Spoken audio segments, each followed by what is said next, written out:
نحمده ونصلي ونسلم على رسوله الكريم أما بعد قال الله تعالى إياك نعبد وإياك نستعين صدق الله العظيم بلغنا رسوله المولى النبي الكريم إن الله وملائكته يصلون على النبي يا أيها الذين آمنوا صلوا عليه وسلموا تسليما اللهم صل على سيدنا مولانا محمد وعلى آل سيدنا مولانا محمد وبارك وسلم صلاة وسلام عليك يا رسول الله وعلى آلك وأصحابك يا حبيب الله. حال ہوا تھا اور آج ان کے عرس شریف کی 306ویں محفل ہے. تو جس سے ہمیں محبت ہوتی ہے اس کے بارے میں ہمیں معلومات بھی رکھنی چاہیے. تو پوچھ لے کہ بھائی کیا ہے آپ کے یہاں معلوم ہی نہیں ہے کچھ. ہوا یہ کہ یہاں جو خاندان ہے شاداب کا وہ حسینی سید ہے، یعنی ان کا سلسلہ نسب امام زین العابدین کے چھوٹے صاحبزادے سیدنا زین شہید سے ملتا ہے.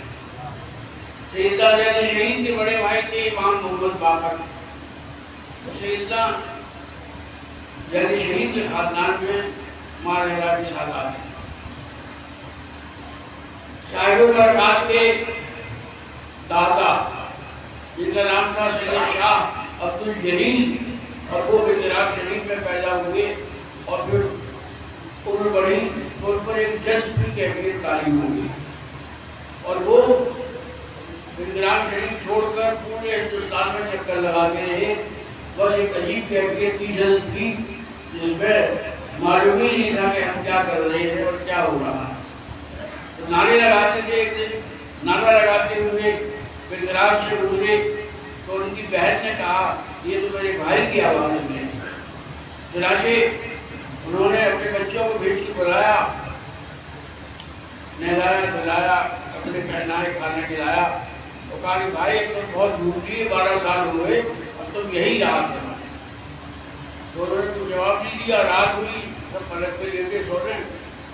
اٹھی تو دیکھا شاپی دیوی کہاں نہیں. وہ وہاں سے پھر نکل گئی. چلتے چلتے چلتے چلتے یہاں ایک گاؤں ہے اسے کہتے ہیں اسرنجی کھیڑا.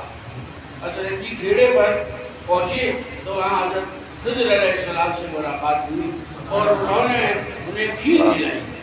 شیر برنج یعنی کھیر کھلائی اور اس کھیر کے کھاتے ہی ان کی وہ کیفیت جذب کی دور ہو گئی اور وہ پھر ولایت کے معاملات میں آگے بڑھتے چلے گئے. اور انہوں نے یہی اپنی سکونت اختیار کی جو یہاں درگاہ مشہور ہے، درگاہ شاہ عبد الجلیل بڑی پیر کی درگاہ. یہی انہوں نے اپنی سکونت اختیار کی. یہاں ایک قوم بہت زیادہ پریشان کر رہی تھی. اس قوم کا نام تھا گولدل. گولدل نام کی ایک قوم تھی.